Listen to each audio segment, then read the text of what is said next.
کہ اپنی بچیوں کے نکاح کے لیے، اپنی بچیوں کی شادی کے لیے ایسے انسان کا انتخاب کیجئے جو دیندار ہو۔ پر ہم چاہتے ہیں کہ ہماری بچیاں ان کے گھروں میں خوشحال رہے، لیکن مجھے بتاؤ، جس گھر میں دینداری نہ ہو، جس گھر میں اللہ اس کے رسول کا نام نہ لیا جاتا ہو، کیا تمہاری بچیاں ایسے خوشحال رہ سکتی ہے؟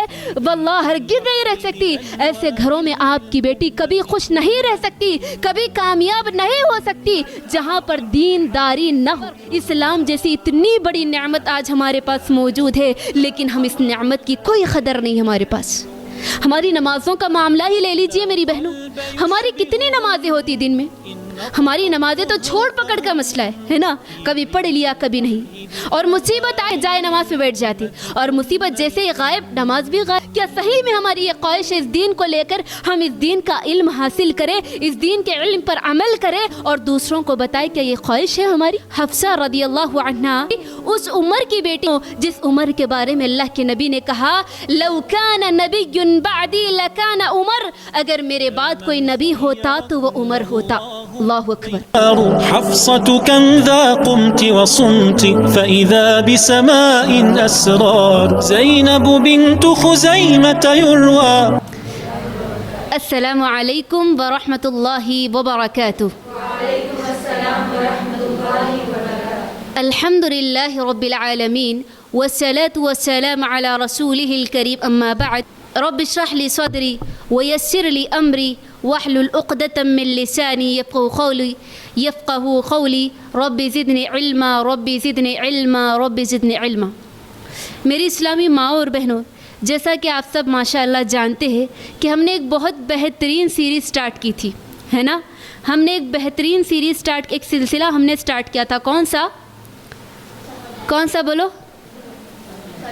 امہات المؤمنین سیریز کے نام سے ہم نے ایک سیریز سٹارٹ کی تھی ماشاءاللہ، اور الحمدللہ امہات المؤمنین یعنی امہات المؤمنین کے کیا مطلب؟ نبی، مومنوں کی مائیں، ٹھیک ہے؟ اور مومنوں کی مائیں نبی صلی اللہ علیہ وسلم کی بیویاں یہ کتنی ہیں؟ 11، اور 11 میں سے الحمدللہ اللہ کے فضل و احسان سے 3 بیویاں، اللہ کی نبی کی 3 بیویاں اور 3 ام المومنین کی مختصر سے زندگی، مختصر سے حالات ہم نے آپ کے سامنے رکھی۔ کون کون سے؟ سیرت خدیجہ رضی اللہ عنہ، سودہ بنت زمعہ رضی اللہ عنہ، اسی طرح عائشہ رضی اللہ عنہ، یہ تین کی زندگی یعنی 3 ام المؤمنین کی زندگی اور ان کی زندگی کے مختصر حالات آپ کے سامنے رکھے گئے۔ انشاءاللہ آج کے اس لیکچر میں کون سی ام المؤمنین؟ ہاں ماشاءاللہ آج کے اس لیکچر میں انشاءاللہ سیرت حفصہ رضی اللہ عنہ، حفصہ رضی اللہ عنہ کی زندگی کے کچھ اہم حالات سامنے رکھیں گے انشاءاللہ۔ تو چلیے میری بہنوں، سب سے پہلے میں آپ کو یہ بتا دوں کہ جس حفصہ رضی اللہ عنہ کے بارے میں آپ کو بتانے والی ہوں، یہ وہ حفصہ رضی اللہ عنہ ہے۔ حفصہ رضی اللہ عنہ ایک ایسے انسان کی بیٹی ہے، ایک ایسی بڑی شخصیت کی بیٹی ہے۔ کس کی بیٹی ہے حفصہ رضی اللہ عنہ؟ بولو، حفصہ رضی اللہ عنہ کس کی بیٹی ہے؟ کس کو معلوم؟ بولو ذرا۔ حفصہ رضی اللہ عنہ کس کی بیٹی تھی؟ اللہ کے نبی صلی اللہ علیہ وسلم کے ساتھی میں سب سے افضل اور نبی صلی اللہ علیہ وسلم کے صحابہ میں سب سے افضل نمبر 1 پوزیشن پر آنے والے کون؟ ابو بکر رضی اللہ عنہ، ہے نا؟ اب سیکنڈ پوزیشن پر آنے والے کون؟ عمر بن خطاب رضی اللہ عنہ کی یہ بیٹی تھی۔ کس کی بیٹی ہے بولو؟ ہاں، عمر فاروق رضی اللہ عنہ کی یہ بیٹی تھی حفصہ رضی اللہ عنہ۔ ایک ایسی شخصیت کی بیٹی تھی، اس عمر کی بیٹی تھی جو عمر اسلام لانے سے پہلے نبی صلی اللہ علیہ وسلم کے جانی دشمن تھے، اسلام لانے والوں کے بڑے دشمن تھے، لیکن جب نبی صلی اللہ علیہ وسلم نے ان کے حق میں دعا کی کہ اے اللہ عمر کو اسلام کو عمر کے ذریعے طاقت پہنچانا، عمر کے ذریعے اسلام کو قوت دینا، تو اللہ تبارک و تعالیٰ نے عمر رضی اللہ عنہ کے دل کو نرم کر دیا اسلام کے لیے، اور جو اسلام لائے عمر رضی اللہ عنہ تو اس وقت اللہ کے نبی کے اتنے قریبی بن گئے کہ عمر رضی اللہ عنہ نبی صلی اللہ علیہ وسلم کے اتنے قریبی رشتہ دار، اتنے قریبی بن گئے کہ اللہ کے نبی کے رشتے میں کیا لگتے تھے؟ عمر کیا لگتے تھے بولو؟ عمر رضی اللہ عنہ کی بیٹی تھی تو اللہ کے نبی کو عمر کیا لگتے تھے؟